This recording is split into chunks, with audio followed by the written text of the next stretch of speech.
welcome to another video. In this one we are looking at the 4-2-3-1 and why it's so good. For the last probably 4, maybe even 5, could be longer, but definitely for the last few FIFAs, the 4-2-3-1 has been the go-to formation from pro level all the way down to pretty much anyone who plays weekend league. It is so solid, so consistent, so reliable, and in this video I'm going to tell you why. I'm going to show you why. I'm going to explain exactly what makes it so good. We're going to go through the tactic I use. I'll talk you through each position, the types of players you want to look for. I'll give you some examples of game clips showing you what makes it so good. And yeah, by the end of this video, hopefully you get a better understanding of the 4-2-3-1, how to use it better, and exactly why it's so good. So, for the keeper, pretty standard, get the best keeper you can. For the fullbacks, and I mean, the defence, this pretty much goes in any formation, to be honest. The fullbacks, I want pace, good physicality, weak foot and skill moves is a plus, but not the biggest deal. Decent on the ball, high defending, physical, and pretty good passing. So Zambrota and Alberto, right now, probably the two best in the game for that. Centre back, pacey. Van Dijk's a little bit slower than I'd like at this point, but he makes up for it with his just crazy defending stats elsewhere and his physicality. But you need at least 75 pace at this point. I think, simply put, pace is just so strong on this game that if you're without it, you're gonna concede goals that you just didn't do anything wrong, but it's literally just too slow. CDM, I'll show you my team in game, but when we get to the tactic, I have Zidane and Vieira. Obviously, that's a very expensive duo, but my general advice for your CDM pairing would be have a destroyer and a creator, or a playmaker. Destroyer, playmaker. So someone who stay back on attacking, cuts passing lanes, they stop counter-attacks, they just soak up pressure. They can still pass the ball about a bit, they're still pretty good, but just someone who breaks up the play. And then your other CDM, so for me Zidane, you still want them to be okay defensively, because at CDM they still are going to have to do some defending, but you want them to be pretty good going forward. Obviously Zidane's pretty much the complete midfielder. Not everyone can afford a 94 Zidane.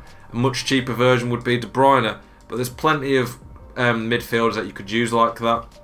Someone who complements a destroyer well, so for me that's my Zidane. And then for the cams, the central cam, the weak foot's a bit more important. I think out wide you can get away with 3-star weak foot. I would never go 2-star, simply put, it's just too bad.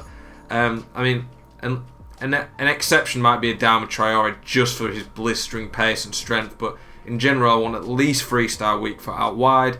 In the middle I want 4-star at a minimum, so you've got the skill moves and weak foot options. You want pace out wide is very important.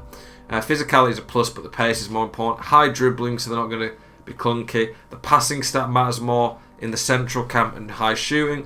And then for the striker, we've got CR7 in my team. Pacey, good in the airs.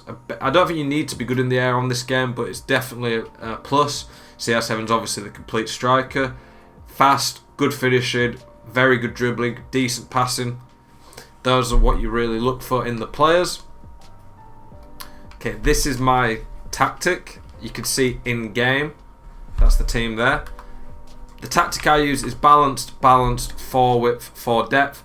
I don't really want to go any lower on either, because I just think it'll expose me too much to giving them too much space, or too much space on the wings. If you have too low a depth, you're just giving too much space in the middle of the pitch. You don't want to drop too deep and invite too much pressure. Nothing fancy on my offensive style. I find balanced as a general game plan just works best, because it gives you a bit of everything. The instructions, I want getting behind, stay central, stay forward on my striker, just because I want him to constantly be using his movement and pace to cause issues for the defence.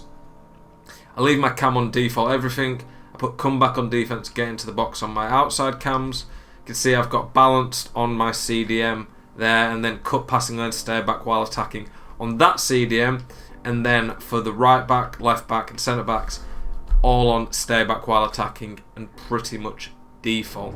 So, one of the things I love about the 4-2-3-1 is just it covers every area of the pitch. You can see here, if we try to draw circles around the space, there's like space there, but like there's pretty much no area of the pitch that isn't completely covered for the most part. We have two CDMs that are close to the defence. The cam keeps the CDMs and cam close together for the midfield. The cam links the striker. There's not really a part where you just don't have enough options. The flat back four means you cover the wings, you cover the middle. The CDMs in the 4-2-3-1, one of the reasons that the formation is so good is that the CDMs act as a shield in front of the back four. You'll see that in the gameplay clips that we get to, but in the 4-2-3-1, the two CDMs, like I say, they act as a shield. It just means if you lose the ball or they get past your attack, then you're okay, because the 4-2-3-1 means the two CDMs are going to be covering your back four, and it means you defend with at least 6 players on counter attacks a lot of the time. You do have to switch to your CDMs because a lot of the time on this game they just stay still and don't really do a lot, but the CDMs are a key part of this. And it also makes playing out the back easier, because when you get it with your centre back, full back, you can just go to the CDMs and they'll be dropped deep a bit more. So when you're transitioning from defence to attack, you go through the midfield. And some of the more aggressive formations, it's not quite as easy to get to the attack because you don't have the same transition. But the 4-2-3-1 has lots of beautiful link-ups across the pitch. The CDMs then, they can link to the cam, so you can go there. The CDMs can play through balls out wide.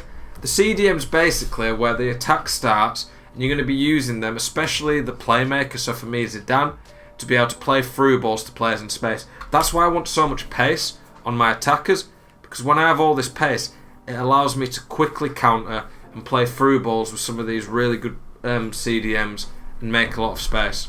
The cam is pretty key in the team, because with the cam, you're going to use him to link up everyone. The cam links up to everyone, can play everything across the board. The striker's going to be the focal point of the attack, that you can lump the ball up to him. You can play through balls in behind. You want someone who's got decent hold-up play, quite strong. The Lam and Ram in defence are going to come back like that. They're also going to be going up top like that to try counter people getting behind. And yeah, I just don't think there's a massive weakness with this formation. The biggest weakness, if there is any, is that you don't have two strikers. And I like having two strikers to beat centre-backs. But if you're patient in this formation, let your players make the right runs, the cam, the outside cams, they're going to get in behind and cause lots of issues. Let's get into some gameplay clips. In this clip here, I score a goal in my beloved 4-2-3-1. You can see the build up here. We've got the Lam occupying space up there, which is always an option for us. The Ram is making a run in behind there, which is really nice. Zidane is occupying some of the defenders there. I think Vieira should be around here somewhere. And look, there's just so many options, lots of link-up play. My CDM's got involved there. See, you don't have to be tied to your strike having to stay as well. CR7 still got involved in the midfield. There's lots of options here. I've got 1, 2, 3, 4, 5 different men in good space here. Vieira's come involved there. I pass out wide. One of the best things about the 4-2-3-1 is we have lots of options across different areas. You want to use them. You want to be unpredictable. You don't want to just keep going to the same place. Being unpredictable is key. The 4-2-3-1 helps with that. I go here to Pele. I do a 1-2, so by that I mean an L1 plus X pass, which triggers Pele to make a run. You can see as soon as Pele's there, he goes there. So he's a cam, but he's still getting in behind. A quick turn there, and then my cam has got into that space.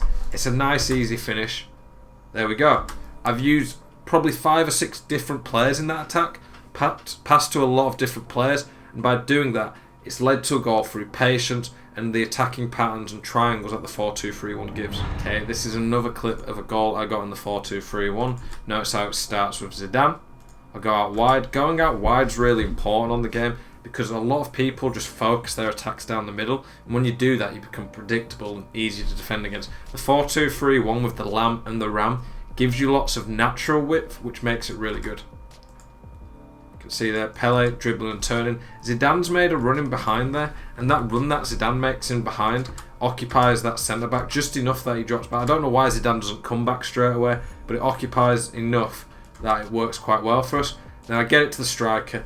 What I want in the 4-2-3-1 generally is to try and get a 1v1 where I can do a quick skill, quick turn and get a goal. Get into that position there with CR7. That's why you want at least 4-star weak foot, so they know you can go either way. On this game, 4-star weak foot's more than good enough. But you see there, I've got 4 players in the box at this point. Mbappe was down here giving width. Vieira's there. So I've got 6 attackers on most of my players, to be honest. The 4-2-3-1's given me that.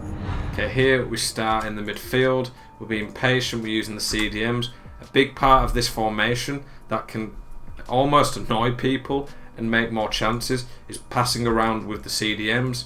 Look there, I'm just being patient. I'm winning at this point. There's nothing really on forward, so I'm just being patient. I go back to the other CDM. These two can just sit in this like almost kind of hole at this point. It can kind of sit there and just occupy the space. It draws someone out.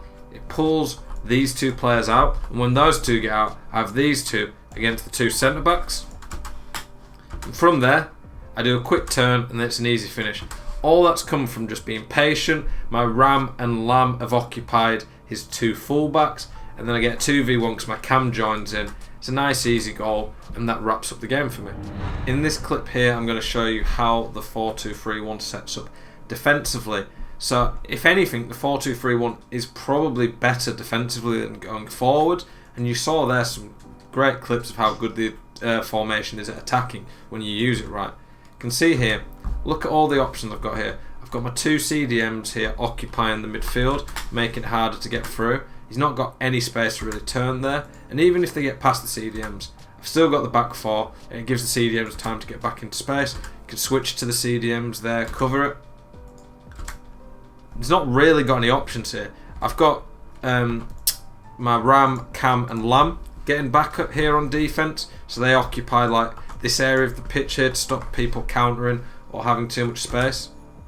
Here I'll be switching to my CDMs, constantly defending.